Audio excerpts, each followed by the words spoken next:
Very good morning to all of you. मैं रवि तिवारी आप सभी लोगों का स्वागत करता हूं आपके अपने ऑनलाइन इंस्टीट्यूट टारगेट विद आलोक में रीजनिंग की इस क्लास में यूपीएसआई के इस बैच में। कैसे हैं आप सभी लोग? आइए।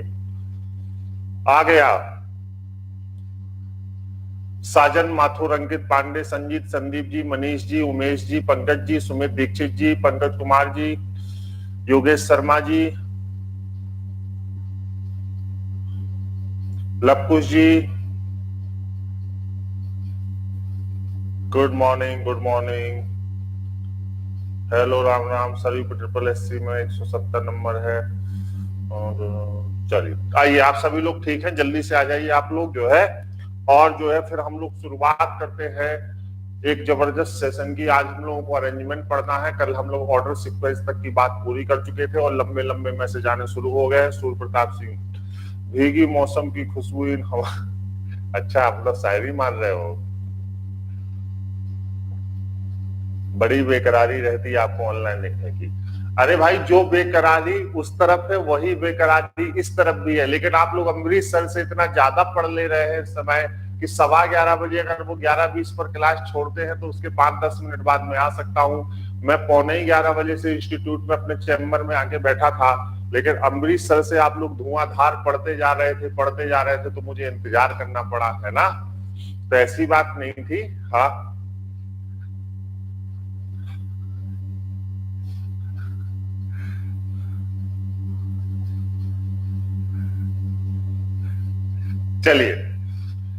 चलिए हम लोग शुरुआत करते हैं अरेंजमेंट की। अरेंजमेंट आज हम लोगों से पढ़ना है और आप सभी लोगों का तहे दिल से मैं शुक्रिया अदा करता हूं। कल के पोस्ट पर आप सभी लोगों ने जो अपना समर्थन प्रदान किया उसके लिए मैं हाथ जोड़ के आप सभी लोगों का आभार प्रकट करता हूं। और ऐसे ही साथ और सहयोग बनाए रहे, है ना, ऐसे ही आपका प्रेम बना रहे तो बढ़िया रहेगा। क्लियर। आज मैं एक सूचना और दे दूं, आज रात में 10 बजे ठीक मैं जो है, हाँ, जूनियर असिस्टेंट की रीजनिंग का एक प्रैक्टिस पेपर आपको पब्लिकली सॉल्व कराऊंगा। अगर समय हो तो ठीक रात में 10 बजे आप सभी लोग उसको हल करेंगे। क्लियर है। जूनियर असिस्टेंट 2016-17 में आए हुए पेपर की रीजनिंग को कैसे हम 15 से 20 मिनट में 30-35 क्वेश्चंस को हल कर सकते हैं, कैसे हम ऑप्शन से क्वेश्चन को चेक करते हैं, वो आपकी भी प्रैक्टिस हो जाएगी। तो उसको आप लोग जरूर प्रैक्टिस करें, है ना। तो आज रात में 10 बजे में इस प्रैक्टिस सेशन को आप लोगों को हल कराऊंगा सभी लोगों को। तो आप ये मत सोचिएगा कि आप यूपीएसआई के स्टूडेंट हैं तो जूनियर असिस्टेंट का पेपर क्यों हल करें। नहीं, रीजनिंग एक ही है सब जगह, लगाने के तरीके अलग अलग हैं। इस सेशन में आप ये सीखेंगे कि कम समय में अगर हमें ज्यादा प्रश्नों को हल करना है तो हम कैसे ऑप्शन से क्वेश्चन को चेक करते हैं और उसकी क्या प्रैक्टिस होती है। तो एक तरीके से आपके लिए वैल्यूएबल प्रैक्टिस सेशन होगा रात में 10 बजे। क्लियर है। तो ध्यान रखिएगा, इसको आपको देखना है। चलिए, हाँ, लिंक ग्रुप में जरूर आएगा। लिंक आपके ग्रुप में भेजा जाएगा, लिंक आपके ग्रुप में भेजा जाएगा। मैं लिंक आपको टेलीग्राम ग्रुप में जरूर सेंड करा दूंगा, वहीं से आप सीधे जाके लाइव हो सकते हैं। चलिए चलिए, हाँ,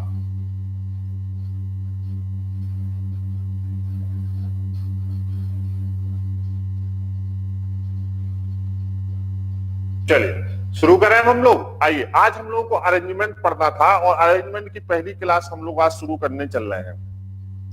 3 तरह के अरेंजमेंट हम लोगों को इस सेशन में पढ़ने हैं। आइए देखिए, सबसे पहले हम लोगों को पढ़ना है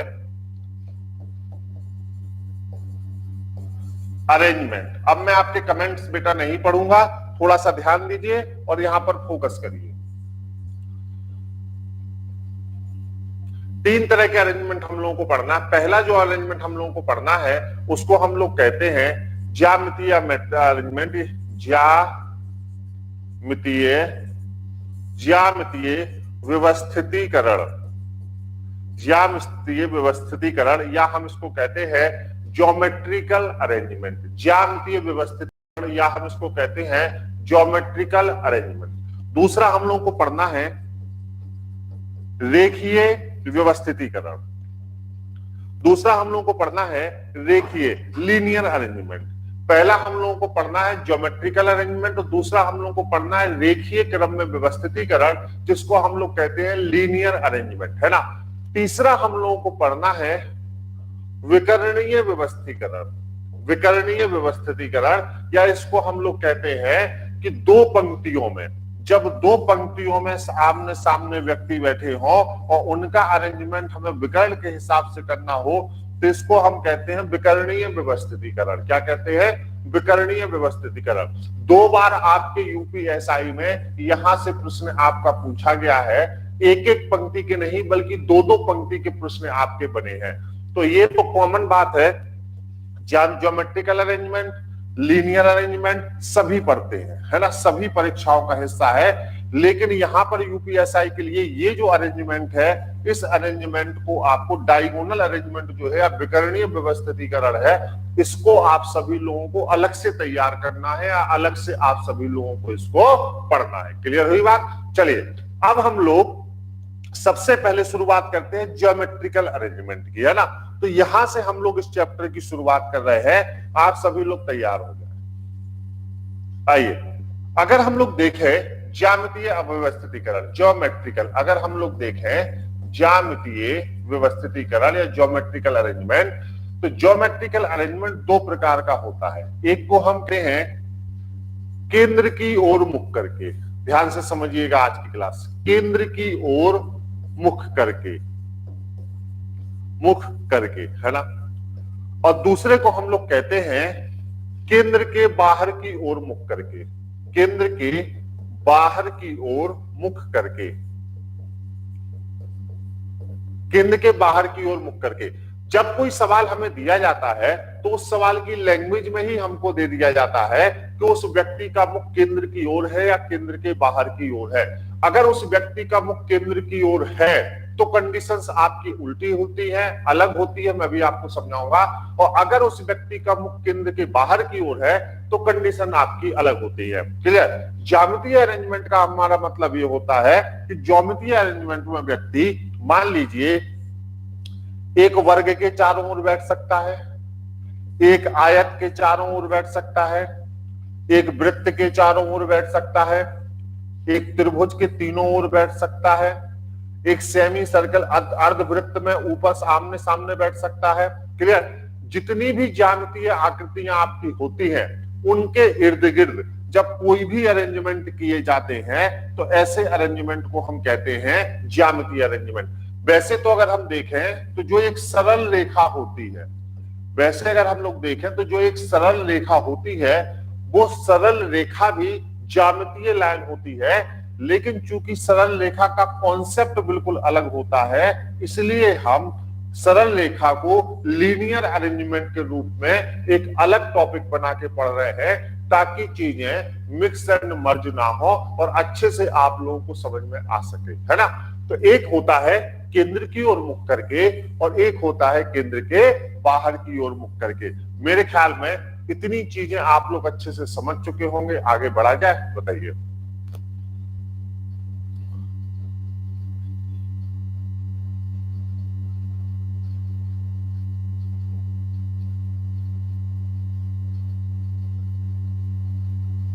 बताइए।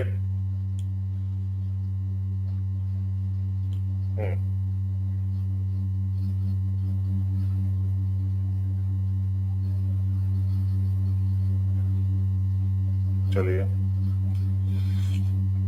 देखो बेटा, फीस वगैरह की जो है बात बैच में मत करो आप लोग, है ना। फीस कितनी होगी आपको नंबर दिए गए हैं, ठीक है।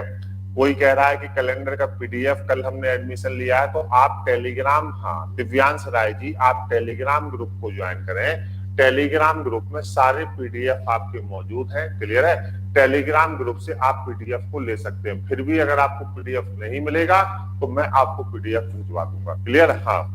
रजनीश कुमार जी, सर एक प्रॉब्लम आ रही है मुझे जिसके सॉल्व के लिए मैंने कॉल किया है, हेल्प के लिए, मेरी बात नहीं सुनिए। क्या प्रॉब्लम है बताइए।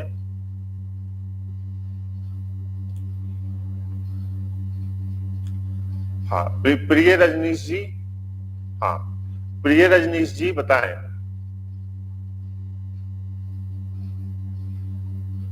हाँ हाँ, चलिए। विमलेश पटेल जी कह रहे हैं सर आपसे जो है निवेदन है कि बीच में कमेंट ना देखें। विमलेश जी, कमेंट देखूं तो भी दिक्कत है, नहीं देखूं तो भी दिक्कत है, बताइए क्या करूं, है ना।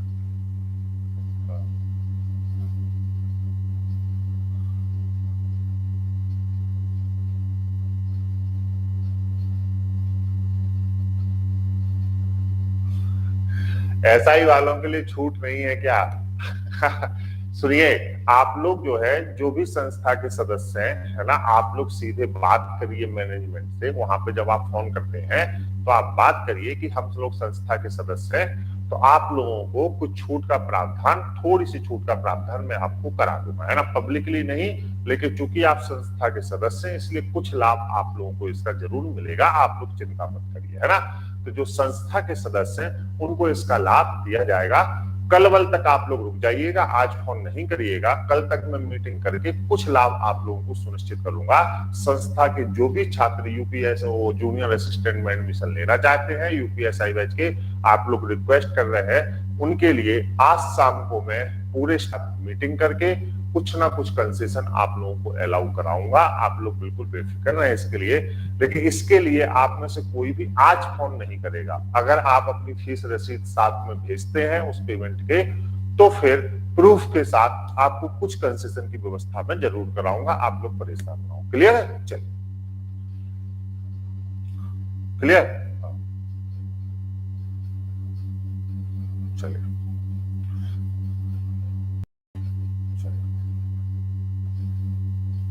हाँ। अब देखिए, बहुत सारी समस्याएं मत लिखिए, मैं आपकी सभी बातें सुनता हूं। देखिए, जैसे अभी कमेंट पढ़े तो मैंने आप लोगों की ये बात भी सुनी, है ना। चलिए,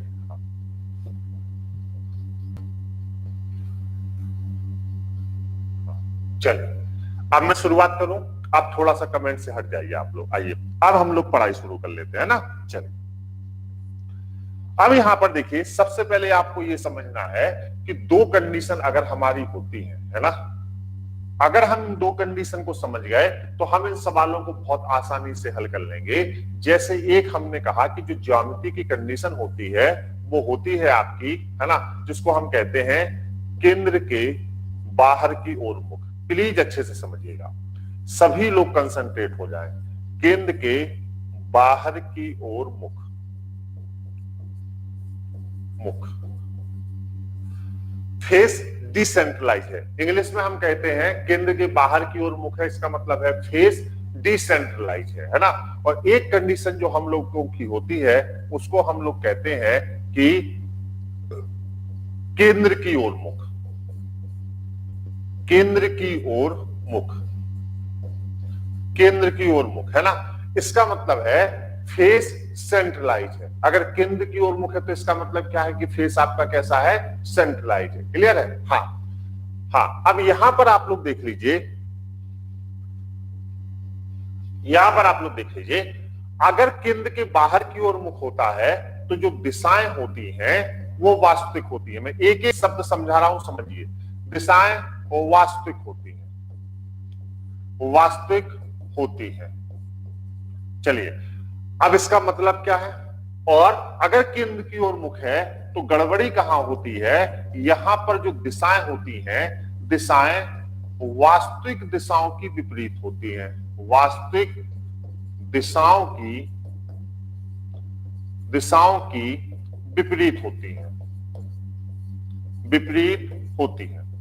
अगर हम प्रश्नों को देखें बेटा, ध्यान रखिएगा, तो यहां से आपका 1% प्रश्न आता है, लेकिन इस वाले सेगमेंट से 99% प्रश्न आता है, क्योंकि यहां पर कोई लॉजिक नहीं है और ये सेगमेंट आपका लॉजिक से भरा हुआ है। कैसे कैसे दिशाएं वास्तविक दिशाओं की विपरीत होती हैं? केंद्र की ओर मुख करने का मतलब होता है कि जैसे हम चौकोर टेबल पर चारों लोग एक दूसरे की तरफ चेहरा करके बैठे हैं, इसको हम कहते हैं केंद्र की ओर मुख करना। और केंद्र के बाहर की ओर मुख करने का मतलब होता है कि हमारी पीठ केंद्र की ओर है और हम चारों लोग जस्ट एक किसी की तरफ चेहरा नहीं है, हम सबका चेहरा केंद्र के बाहर की ओर है। जब व्यक्ति का मुख केंद्र की ओर होता है तो बट नेचुरल है कि दिशाएं वास्तविक दिशाओं की विपरीत हो जाएंगी। कैसे विपरीत हो जाएंगी मैं बता रहा हूं। अगर आप सभी के पास पेन कॉपी हो, अगर आप सभी के पास पेन कॉपी हो तो आप अपनी पेन कॉपी पर एक सर्किल ऐसा खींच लीजिए मेरे कहने से। चलिए मैं प्रैक्टिकल बताता हूं।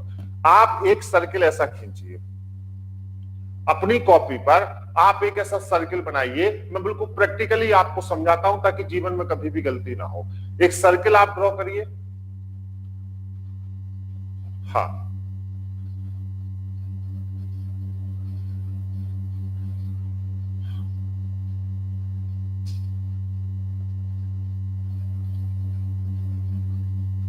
हो गया, चलिए कर लिया। अब गौर से देखिए यहां पर, हाँ गौर से देखिए यहां पर।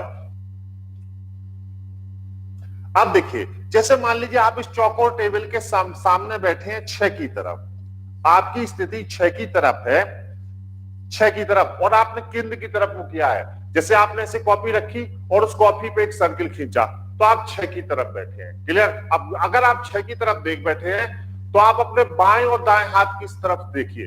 अगर मैं कहूं कि आपका भाई कमरे में अंदर आया, आपका भाई कमरे में अंदर आया और मैंने आपसे कहा कि आप अपने भाई को अपने बाएं बिठा लिए, आप अपने भाई को अपने लेफ्ट में बिठा लिए, तो आपका लेफ्ट जो होगा वो आपका लेफ्ट हैंड की तरफ होगा।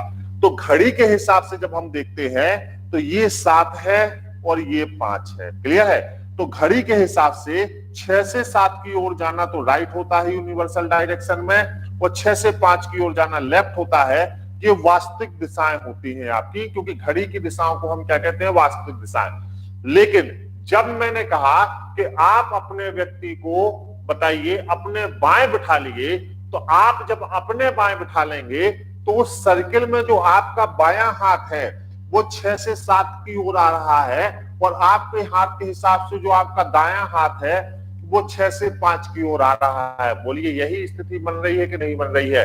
इसका मतलब है कि ये जो दिशाएं होती हैं इसको हम कहते हैं घड़ी की दिशा। घड़ी की दिशा, और घड़ी की दिशा ही मैंने आपसे कहा था ये हमेशा वास्तविक दिशा होती है। क्या होती है? वास्तविक दिशा होती है।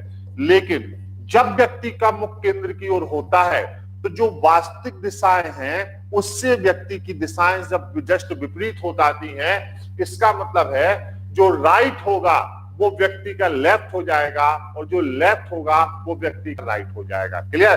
तो आप जब देख रहे हैं उस सर्किल की तरफ, तो जो आपका बायां है वो तो 7 की तरफ जा रहा है और जो आपका दाहिना है वो 5 की तरफ जा रहा है। बताइए समस्या हो रही है कि नहीं हो रही है? बताइए। हाँ बताइए, समस्या हो रही है कि नहीं हो रही है? हाँ बताएं।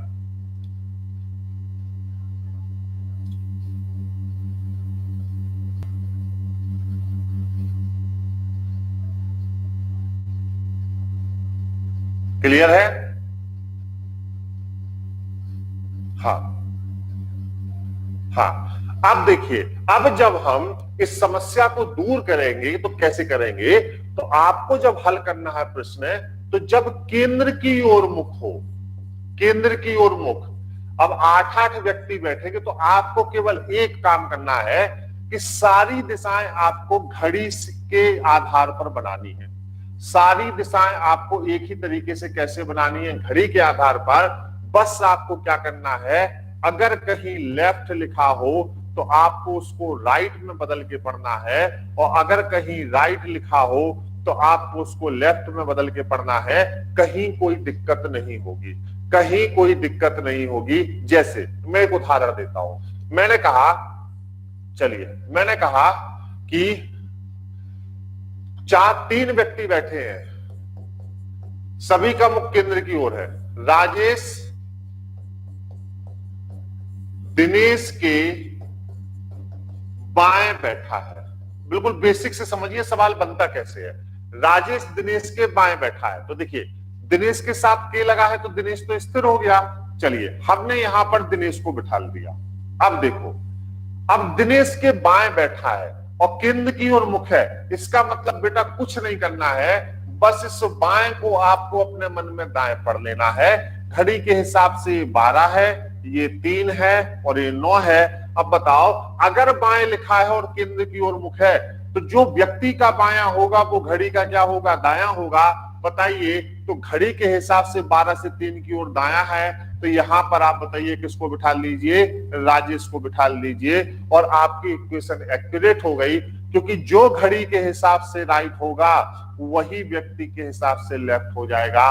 तो ये व्यक्ति को भी सेटिस्फाई कर जाएगा और घड़ी को भी सेटिस्फाई कर जाएगा। हाँ,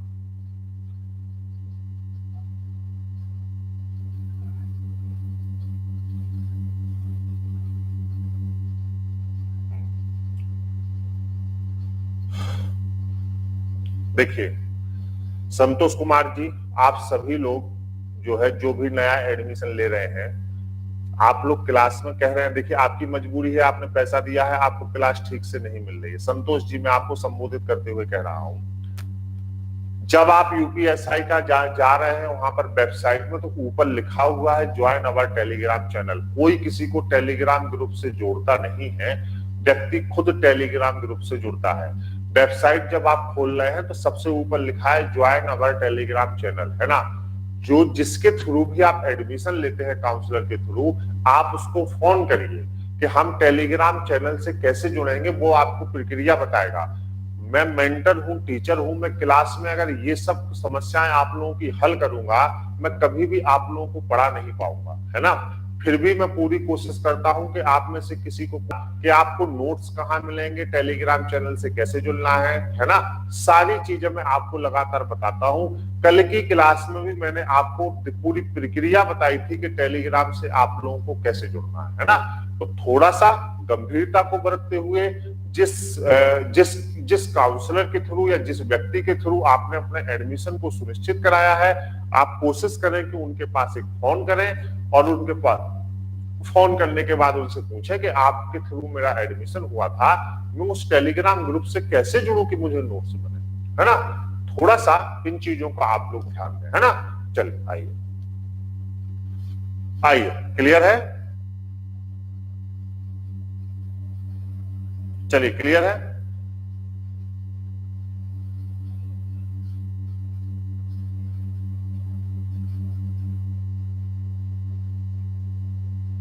चलिए, है ना। तो यहां पर हमें क्या करना है बेटा, देखिए फिर समझिए।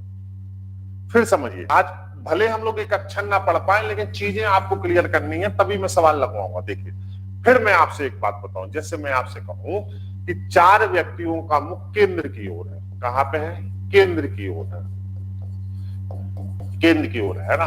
मैंने कहा एक्स के दाहिने वाई बैठा है, क्लियर, और x के दाहिने y बैठा है, और x के बाएं z बैठा है।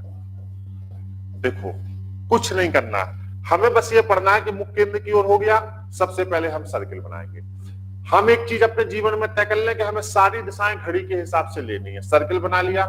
अब देखो, घड़ी के हिसाब से 12 हो गया, ये 3 हो गया, ये 9 हो गया, ये 6 हो गया। चलिए, हमने कहा x के दाहिने y बैठा है, जिसके नाम के साथ k लगे वो स्थिर हो गया। फिर हमने कहा अगर हम इसको स्थिर कर दें, यहां पे देखो घड़ी के हिसाब से, तो इसका मतलब ये है यहां पर, हाँ, कि देखो ये 12 है घड़ी के हिसाब से, ये 3 है, ये 6 है, ये 9 है ना। अब 12 से 9 घड़ी के हिसाब से लेफ्ट है, और 12 से 3 क्या है? राइट। हमें सारी दिशाएं घड़ी के हिसाब से बनानी है, बस एक चेंज करना है। अगर केंद्र की ओर मुख है, तो जो दाहिने हैं उसको हम बाएं पढ़ ले, और जो बाएं हैं उसको हम दाहिने पढ़ ले। ऐसा हम क्यों करते हैं? क्योंकि जब केंद्र की ओर मुख होता है तो दिशाएं हमेशा वास्तविक दिशाओं की विपरीत होती हैं। अगर दिशाएं वास्तविक दिशाओं की विपरीत होती हैं, तो उस विपरीत के दोष को हम कैसे दूर करेंगे?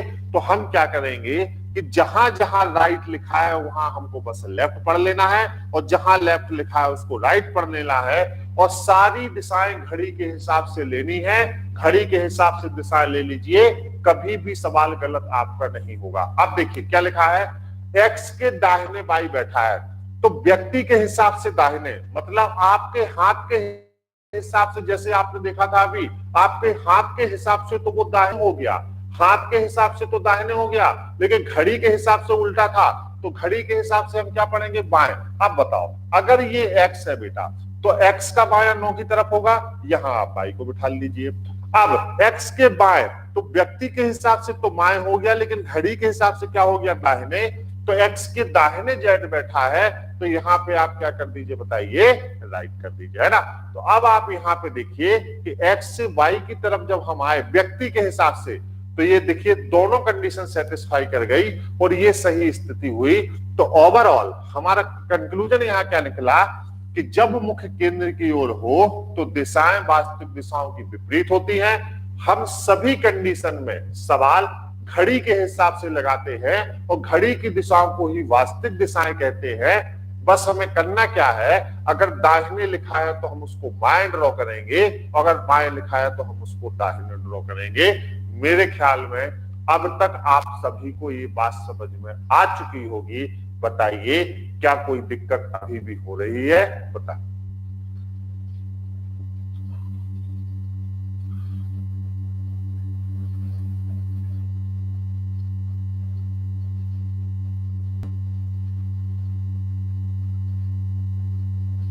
हाँ, कोई दिक्कत नहीं। जैसे x को बेटा अगर आप 6 पर रख लें तब भी वही कंडीशन होगी। जैसे प्रियंका जी ने कहा, चलिए मैं आपका डाउट क्लियर करता हूं कि सर अगर x को हम 6 पर रख लें, 6 पर रखने पर भी वही स्थिति होगी। जैसे मान लो बेटा ये 6 है, तो ये 9 है, तो ये क्या है बताओ, 3 है ना। अब गौर से देखिए, 6 से 3 की तरफ अगर हम जाएंगे, हाँ घड़ी के हिसाब से 6 से 3 की तरफ हम जाएंगे तो लेफ्ट होगा, है ना, और 6 से 9 की तरफ हम जाएंगे तो क्या होगा, राइट होगा। यही स्थिति होगी कि नहीं, सेम कंडीशन होगी। जब आप सवाल लगाएंगे तो उत्तर आपका सेम आएगा, चाहे आप किसी दिशा में उसको कर लीजिए, कोई दिक्कत नहीं आएगा। अगर हमें इसी स्थिति को बनाना है तो हमने x को यहां बना दिया। अब बताओ x के दाहिने y बैठा है, तो x के दाहिने का मतलब क्या हो गया, बाएं। तो इसका मतलब y की स्थिति यहां हो जाएगी घड़ी के हिसाब से, और x के बाएं z बैठा है, तो बाएं का मतलब क्या हो गया, दाहिने। तो यहाँ पे किसकी स्थिति हो जाएगी बताइए, z की स्थिति हो जाएगी। तो ट्रांजैक्शन आपका वही आएगा, ट्रांजैक्शन में कोई भी दिक्कत आपकी नहीं होगी। क्लियर है? हाँ हाँ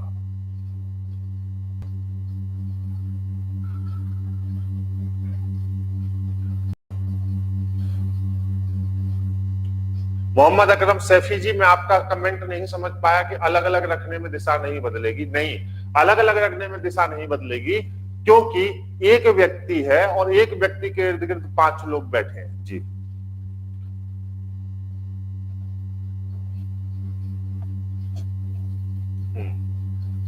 सौरभ कनौजी, सोनू कनौजिया वाराणसी। लेफ्ट और राइट घड़ी का लेना इसलिए जरूरी है क्योंकि अगर आप व्यक्ति के हिसाब से लेफ्ट और राइट लेंगे तो गौर से देखिए, आपने यहाँ पे जेड को बिठा ला, यहाँ पर एक्स को बिठा ला, यहाँ पर वाई को बिठा ला, यहाँ पर पी को बिठा ला, तो गौर से देखिए इस व्यक्ति का जो राइट होगा वो इस व्यक्ति का लेफ्ट होगा, और इस व्यक्ति का जो राइट होगा वो इस व्यक्ति का लेफ्ट होगा। तो इसका मतलब है तब एक दिशा में आपको 2 ट्रांजैक्शन याद रखने पड़ेंगे। जैसे जब हम दोनों लोग आमने सामने अगल बगल बैठते हैं तो जो हमारा लेफ्ट होता है वो बगल वाले व्यक्ति का राइट होता है। अगर आप किसी व्यक्ति के साथ बैठे हैं तो लेफ्ट और राइट क्या हो जाएंगे, अलग अलग हो जाएंगे। जब हम एक केंद्र की तरफ 8 लोगों को बिठा लेंगे तो घड़ी के हिसाब से तो दिशाएं आप सब एक तरफ लेंगे, लेकिन व्यक्ति के हिसाब से जब आप दाएं बाएं लेंगे तो आपको बहुत ज्यादा दिक्कत हो जाएगी इस कंडीशन में। इसीलिए इस कंफ्यूजन से बचने के लिए हम दिशाओं को घड़ी के हिसाब से लेते हैं, ना कि दिशाओं को व्यक्ति के हिसाब से लेते हैं। क्लियर है? बताएं। हाँ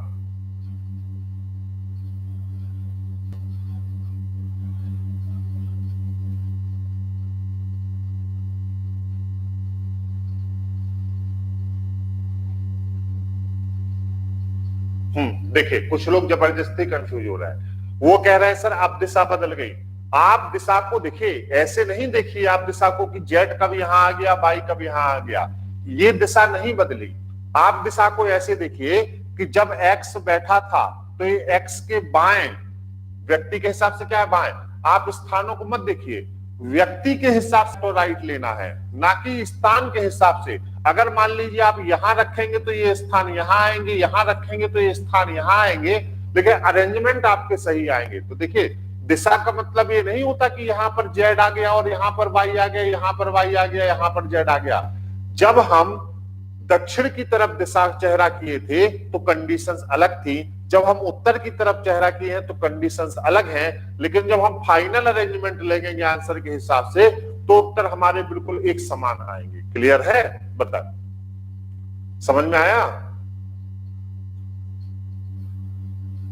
मोहम्मद अकरम सैफी जी, आप जबरदस्ती कंफ्यूज हो रहे हैं। चलिए मैं आपको सवालों की ओर ले चलता हूं, वहां पर मैं आपको चीजों को क्लियर करता हूं। क्लियर है? हाँ, वेट करिए 1 मिनट में बताता हूं आपको कैसे आपको करना है इसको।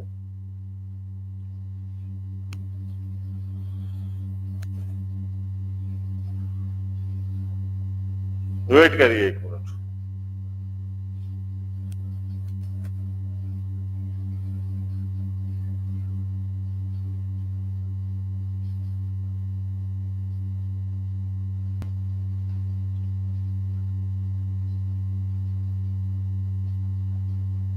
देखिए, जैसे आप ये वाला सवाल देखिए, 44वें नंबर का जो सवाल है, इसको थोड़ा सा आप देखने की कोशिश करिए कैसे होता है।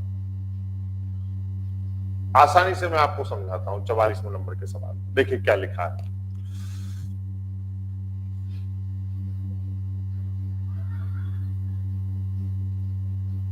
देखिए यहां पर 4 व्यक्ति, मैं छोटे से फिगर से आपको एक चीज समझाता हूं।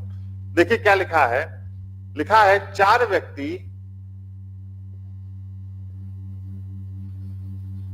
हाँ, 4 व्यक्ति एबीसीडी एक वर्गाकार मेज के चारों ओर बैठे हैं। चलिए हमने एक वर्गाकार मेज बनाई यहां पर ऐसे, गौर से देखिएगा, ऐसे घड़ी के हिसाब से दिशाएं ले लीजिए, किसी को भी कहीं बिठा लीजिए, है ना।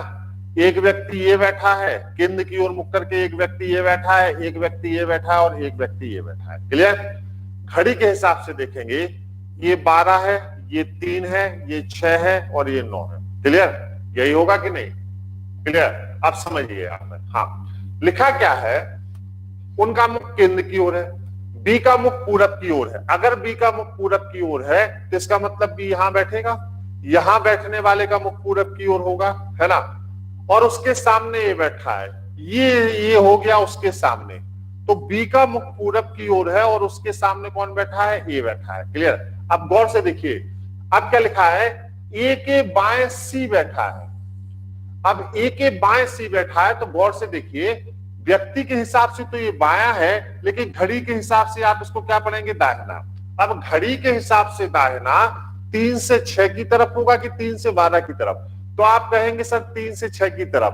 3 से 6 की तरफ घड़ी का तो दाहिना होगा, लेकिन वो व्यक्ति का बायां भी होगा, लेकिन हमें 3 से 6 की तरफ बनाने में आसानी होगी।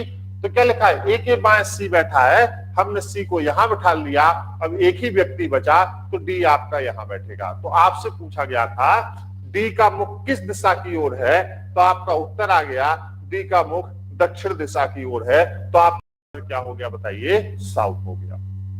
क्लियर हुआ? हाँ, सैफी जी कहां गए? क्लियर हुआ आपको? बता। हाँ, दक्षिण दिशा की ओर है।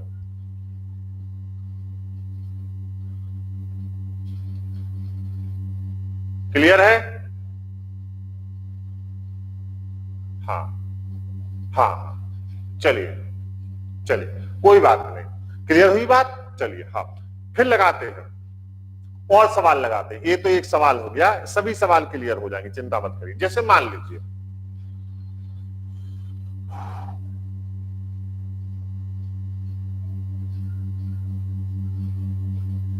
एक मिनट,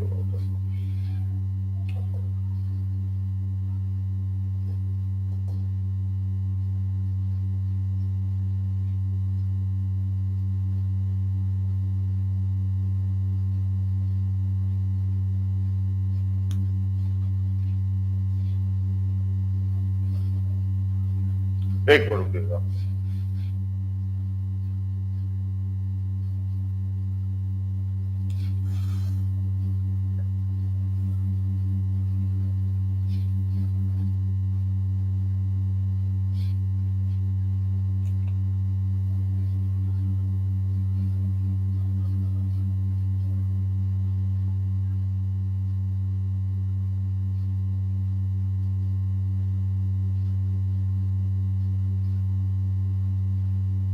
चलिए, अब देखिए यहाँ पे मैं क्वेश्चन अच्छे से आपको समझा सकता हूं, क्योंकि थोड़ा सा स्लाइड में है क्वेश्चन, इससे दिक्कत नहीं होगी। आइए,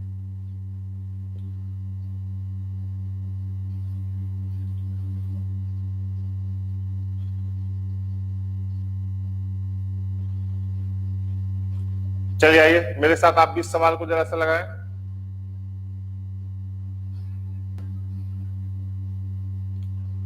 चलिए, 5 व्यक्ति ए बी सी डी और ई एक वृत्ताकार मेज के चारों ओर केंद्र की तरफ मुख करके बैठे हैं। चलिए 5 व्यक्ति हैं, है ना। पहले हमने एक वृत्त बना लिया, 1 2 3 4 5, 5 भागों में मैंने इसको बांट दिया, है ना। केंद्र की ओर बैठे हैं, क्लियर। अब देखिए कंडीशन, अब केंद्र की ओर अगर बैठे हैं बेटा, तो बस एक ही चीज याद रखनी है, हाँ, कि दाहिने को पढ़ना है बाएं, है ना, और बाएं को पढ़ना है, बताओ क्या, दाहिना। जहां जहां बाएं और दाहिने उसको बदल लीजिए। लिखा है बी सी और डी के मध्य बैठा है। मान लीजिए थोड़ी देर के लिए हमने मान लिया कि ये व्यक्ति बी है, क्लियर। अब ये सी और डी के मध्य बैठा है, तो हमको ये बताइए, माना कि हमने ये सी होगा, है ना, या तो डी होगा, और या तो ये सी होगा या तो डी होगा, क्योंकि बी सी और डी के मध्य बैठा है, लेकिन सी और डी की स्थिति क्लियर नहीं है। फिर क्या लिखा है, ए डी के दाहिने दूसरा है। अब बताओ, डी के दाहिने, दाहिने का मतलब क्या हो गया, बताओ, बाएं। अब अगर हम मान लें कि डी ये है, तो डी के दाहिने को हमें क्या पढ़ना है, बाएं। अगर हमने डी को यहां माना, तो डी का बायां इस तरफ होगा, 1 2 6 से 3 3 से 12। तो अगर हम डी को यहां मानेंगे तो सी यहां होगा, तो फिर ये वाली लाइन सेटिस्फाई नहीं हो पाएगी, क्या, कि ए डी के दाहिने दूसरा है, क्योंकि फिर ये स्थान भर जाएगा सी का। तो हमें इसको बदलना कैसे होगा, हम इसको ऐसे बदल सकते हैं कि फिर हमें क्लियर हो जाएगा, यहां पर देखिए, गौर से देख लीजिए, यहां पर हमें क्लियर हो जाएगा क्या, कि इस कंडीशन में फिर अगर हम देखें तो यहां पर कौन बैठा है, बताओ, ए डी के दाहिने दूसरा है, तो इसका मतलब यहां कौन बैठा है, सी, और यहां कौन बैठा है, डी, और डी के दाहिने का मतलब क्या हो गया, बायां, मतलब 12 से इस तरफ चलेंगे तो ये कौन बैठा है, ए, है ना। अब ये ए बैठा है, तो अब एक ही जगह बची, तो यहाँ पे कौन बैठेगा, ई। तो आपसे कहा गया है कि ई के बाएं चौथे स्थान पर कौन बैठा है, तो अब लिखा है बाएं लिखा है, तो हमें क्या पढ़ना है, दाएं पढ़ना है। तो ई के दाहिने चौथे स्थान पर, तो ये 10 है, ये 12 है, ये 8 है, तो 10 से 8 की ओर दाहिना होगा कि 10 से 12 की ओर, 10 से 12 की ओर। चौथे स्थान पर 1 2 3 4, तो चौथे स्थान पर कौन बैठा है, सी। तो यहां पर हमारा आंसर कौन हो जाएगा, बताइए, सी हो जाएगा। क्लियर है, हाँ, क्लियर है, बता, अभी क्लियर हुआ।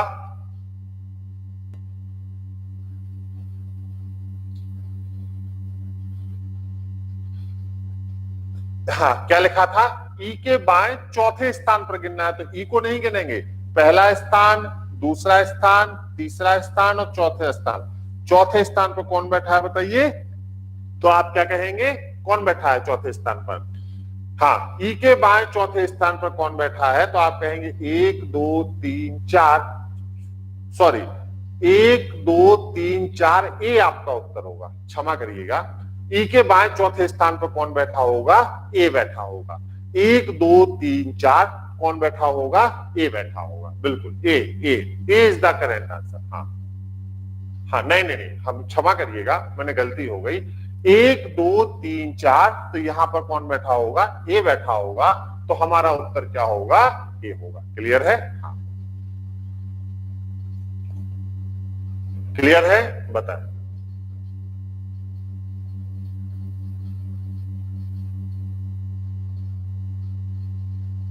चलिए, तो इस समय आप सभी लोगों को एक क्लियर हो चुका है, इसका मतलब संतोषजनक स्थिति अब इस टॉपिक में बन रही है। चलिए और एक आध सवाल लगाते हैं। हाँ, चलिए, ये प्रश्न देखिए, आईएएस की परीक्षा में आपसे पूछा गया था, है ना। तो आपको डरना नहीं है कि आईएएस में पूछा गया था तो आप नहीं लगा सकते हैं। आप सभी मेरे शेर और शेरनी हैं, आप लगा सकते हैं। अरे इस सब आईएएस वाईएएस कुछ नहीं होता यार, टेंशन मत लो, है ना, लगाओ, सब हो जाएगा, हाँ, सब होगा। चलो लगा दो, बस भगवान का नाम लेकर शुरू कर दो जरा सा। सब सही होगा, बोलो। हाँ, एक 6 व्यक्ति ABCDEF का आयताकार मेज, चलो हमने आयतकार बना लिया, ये आयत का मेज है, आयताकार हो गया। चलो अब क्या कह दिया गया है, लंबाई की तरफ 2-2 व्यक्ति, 1-2 1-2, और चौड़ाई की तरफ 1-1 व्यक्ति। चलिए ऐसे बना दिया, मतलब अरेंजमेंट आपका एक आयत का ये है। चलिए बना दीजिए। हाँ बना दीजिए जल्दी से, जरा सा आप लोग सवाल से ऊपर है, टेंशन मत लीजिए। चलिए हाँ, एक आयताकार मेज के चारों तरफ केंद्र की ओर मुख करके बैठे हैं, तरफ 2-2 व्यक्ति और चौड़ाई की तरफ 1-1 व्यक्ति बैठे हैं। चलिए बी मेज की चौड़ाई की तरफ बैठा है और उसका मुख पूरब की ओर है, तो भैया बी की मजबूरी है कि बी यहां बैठेगा। बी मेज की चौड़ाई की तरफ बैठा है और उसका मुख पूरब की ओर है, बी के सामने ई बैठा है तो ई को यहां बिठा दो। बी के सामने ई बैठा है, ई को बिठा दो यहां। फिर क्या लिखा है, ई के बाएं डी बैठा है। अब यही मामला देखिए फंस रहा है, ये 3 है, ये 9 है, ये 12 है और ये 6 है। अब गौर से देखिए, हाँ क्या लिखा है, बी के ई के बाएं, तो बाएं को हम क्या पढ़ेंगे, दाएं। तो क्या लिखा है, ई के दाएं डी बैठा है, तो ई का दाहिना 3 से 6 की तरफ होगा, तो इसको डी बिठा लो, है ना। ए का मुख दक्षिण दिशा की ओर है और उसके दाहिने सी बैठा है, तो देखिए ए का मुख कहां पे है, दक्षिण दिशा की ओर है और उसके दाहिने सी बैठा है। इस दाहिने का मतलब क्या है, बाएं।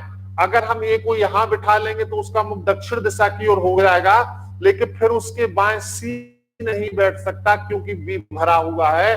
तो ए को यहां बिठा लेंगे, ए का मुख दक्षिण दिशा की ओर है और उसके बाएं कौन बैठ जाएगा, सी बैठ जाएगा। 12 से 9 की तरफ जाना सी को कहते हैं। अब एक व्यक्ति बचा है और एक ही दिशा बची है, कौन बताओ, यहाँ पे कौन बैठेगा बताओ बेटा, एफ बैठ जाएगा। एफ का मुख किस दिशा की ओर होगा बताओ, तो एफ का मुख हो जाएगा उत्तर दिशा की ओर। और एफ के सामने कौन बैठा है, तो एफ के सामने कौन बैठ जाएगा, सी बैठ जाएगा। तो यहां पर हमारा उत्तर क्या हो जाएगा, सी। क्लियर है, क्लियर है, हाँ चलिए। अब देखिए इस सीट में आज बहुत सारे सवाल मैं आपको होमवर्क पर दे रहा हूं, बस आप लोग एक सवाल को छोड़ दीजिएगा। एक सवाल में टाइपिंग मिस्टेक है बेटा। क्वेश्चन नंबर 11 और 12 आपका इस सीट का, जिसमें रैंकिंग एंड अरेंजमेंट लिखा है, इस सीट का क्वेश्चन नंबर 11 और 12 गलत है। ये सवाल पूरा नहीं छपा है, कुछ इंफॉर्मेशन टाइपिस्ट महोदय छोड़ दिए हैं। तो 11वें और 12वें को छोड़कर सभी सवाल बिल्कुल सही हैं, कोई गलती नहीं है।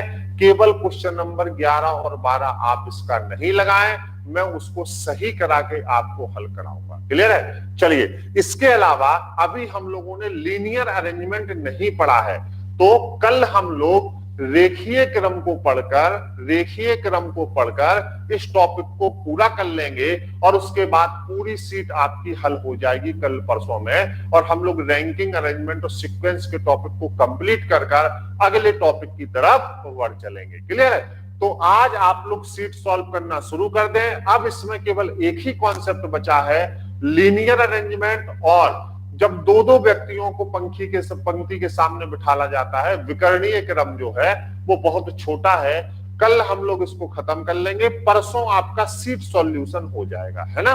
तो परसों हमारे 3 महत्वपूर्ण टॉपिक खत्म हो जाएंगे, रैंकिंग, अरेंजमेंट और सीक्वेंस। आज से आप लोग सीट लगाना शुरू कर दें। क्लियर, चलिए। जैसे क्वेश्चन नंबर 7वां जो सवाल है वो विकर्णीय अरेंजमेंट का है। 7वां सवाल आपकी सीट में है वो विकर्णीय अरेंजमेंट का है। 2 पंक्तियों में आमने सामने व्यक्तियों को बैठना है ना, उसको भी अभी नहीं पढ़ाया गया। तो कल सब कुछ कंप्लीट हो जाएगा, आप बस शुरुआत कर दें इसकी। ठीक है, शुरुआत कर दें इसको लगाने की धीरे धीरे। कल का टॉपिक मैं और पढ़ा दूंगा तो सारे सवाल आपके हल हो जाएंगे। चलिए, तो आज मेरी तरफ से इतना ही। ठीक है, आज मैं अब आपसे विदा लेता हूं। रात में 10 बजे आप लोग तैयार रहिएगा, है ना। प्रैक्टिस सेशन के लिए एक जबरदस्त प्रैक्टिस सेशन हम लोग हल करने वाले हैं रात में 10 बजे। लिंक आपके बैच में टेलीग्राम पर जाएगा, है ना। आराम से उत्साह बनाए रखिए, अपने अंदर ऊर्जा बनाए रखिए, मेहनत से पढ़ाई करिए। पढ़ने के लिए सबसे अच्छा मौसम होता है। सारी क्लासेज आपकी धुआंधार चल रही हैं। मूल विधि आपका खत्म होने वाला है। जैसे ही मूल विधि आपका खत्म हो जाएगा, ज्योग्राफी की क्लासेज वहां पर शुरू हो जाएंगी, और जैसे ही हिंदी खत्म होगा, इकोनॉमी की क्लासेस शुरू हो जाएंगी। जिस स्लॉट पर हिंदी खत्म होगा, वहां पर इकोनॉमी शुरू हो जाएगा, और जिस स्लॉट पर आपका मूल विधि खत्म होगा, उस स्लॉट पर ज्योग्राफी आपका शुरू हो जाएगा, एनवायरमेंटल ज्योग्राफी। तो पूरी प्लानिंग के साथ हम लोग जबरदस्त तरीके से आगे बढ़ रहे हैं। इसी तरह प्रेम बनाए रखिए। चलिए, love you all, take care. रात में 10 बजे धुआंधार इकट्ठा, सबसे पहले उत्तर आप लोगों का आना चाहिए। मैं देखूंगा कि कौन कौन उत्तर दे रहा है। सबका नाम मुझे याद है ना। चलिए, शुरुआत करेंगे रात में 10 बजे से प्रैक्टिस सेशन की। कहने को तो जूनियर असिस्टेंट का है, लेकिन रीजनिंग तो रीजनिंग है, आपको सीखना है और आपको हल भी करना है। ठीक ठीक, रात में 10 बजे। Thank you so much, take care all.